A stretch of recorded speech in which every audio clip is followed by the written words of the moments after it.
Number one, put God first. Put God first in everything you do. Everything that you think you see in me, everything that I've accomplished, everything that you think I have, and I have a few things, everything that I have is by the grace of God. Understand that. It's a gift. 40 years ago, March 27th, 1975, it was 40 years ago, just this past March, I was flunking out of college.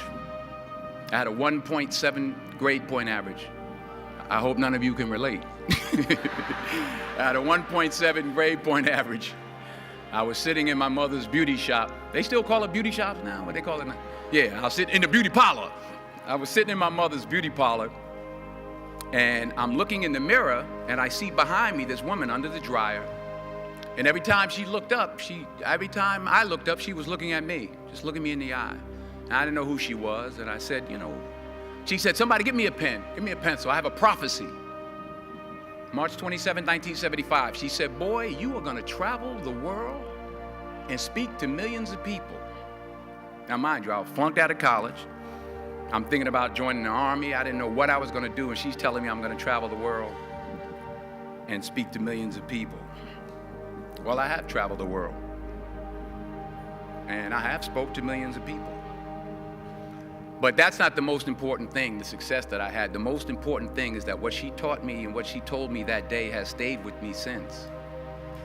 I've been protected, I've been directed, I've been corrected. I've kept God in my life, and it's kept me humble. I didn't always stick with him, but he always stuck with me. So stick with him in everything you do. If you think you want to do what you think I've done, then do what I've done and stick with God. Number two, fail big. That's right. Fail big. Today is the beginning of the rest of your life, and it can be very frightening. It's a new world out there. It's a mean world out there, and you only live once. So do what you feel passionate about. Take chances professionally. Don't be afraid to fail. There's an old IQ test, was 9 dots, and you had to draw 5 lines with a pencil within these 9 dots without lifting the pencil. The only way to do it was to go outside the box. So don't be afraid to go outside the box. Don't be afraid to think outside the box. Don't be afraid to fail big, to dream big. But remember, dreams without goals are just dreams, and they ultimately fuel disappointment. So have dreams, but have goals. Life goals, yearly goals, monthly goals, daily goals. I try to give myself a goal every day. Sometimes it's just to not curse somebody out. Simple goals, but have goals. And understand that to achieve these goals, you must apply discipline and consistency.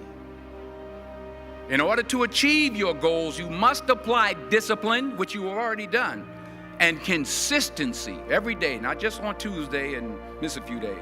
You have to work at it every day. You have to plan every day. You've heard the saying, we don't plan to fail, we fail to plan.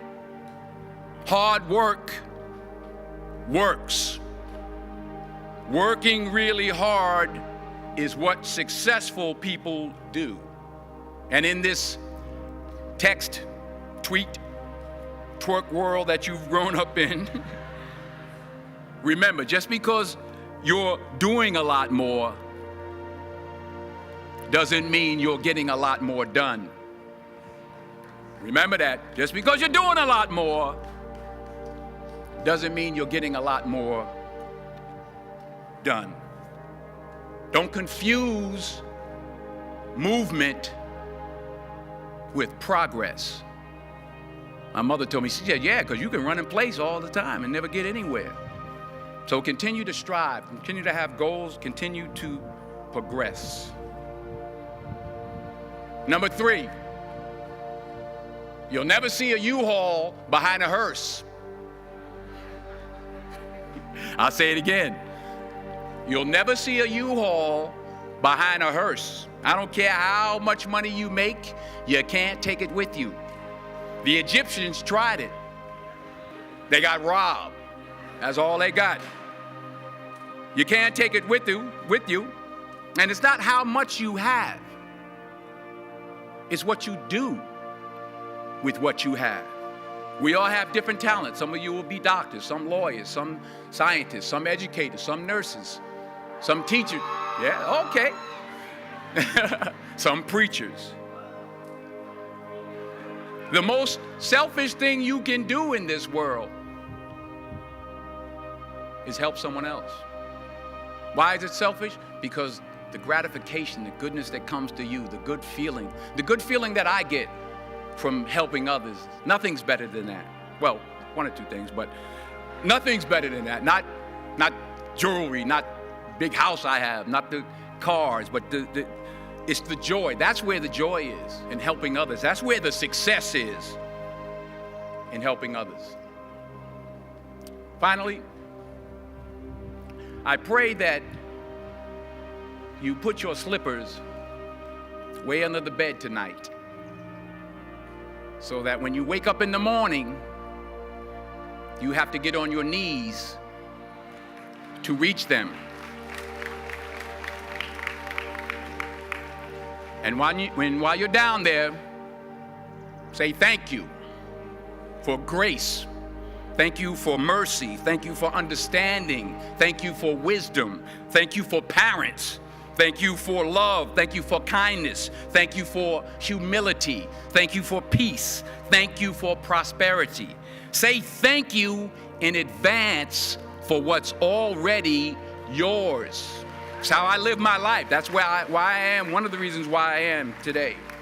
Say thank you in advance for what is already yours. True desire in the heart for anything good is God's proof to you, sent beforehand to indicate that it's yours already.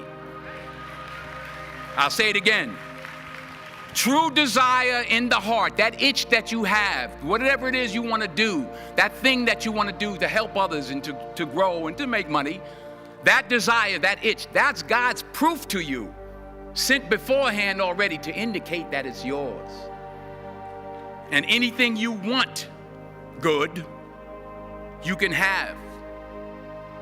So claim it. Work hard to get it. When you get it, reach back. Pull someone else up. Each one, teach one. Don't just aspire to make a living. Aspire to make a difference.